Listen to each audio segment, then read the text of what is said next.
సీమ మారుతుందని మొన్న ఎన్నికల కంటే ముందుగా అన్ని సభల్లో చెప్పాను.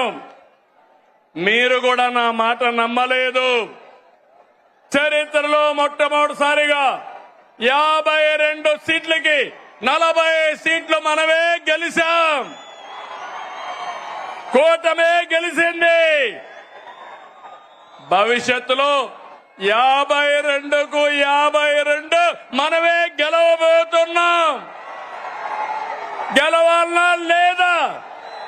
గెలవాలంటే గట్టిగా చెప్పండి. గెలవాలి భవిష్యత్తు కోసం.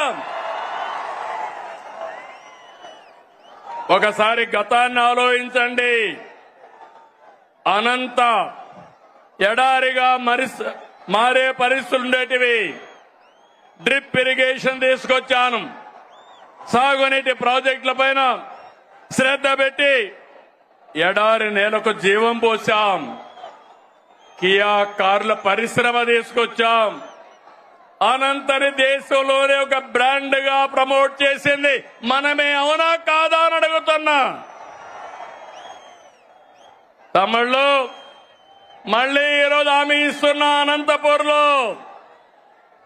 అనంతపూర్ అభివృద్ధికి బ్లూ ప్రింట్ తయారు చేశా.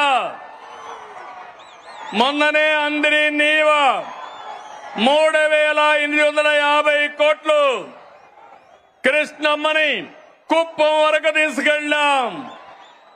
5 ఏళ్లలో చేయలేని పని 100 రోజుల్లో చేసిన ఘనత మనదని చెప్పి నేను మీకు తెలియజేస్తున్నా.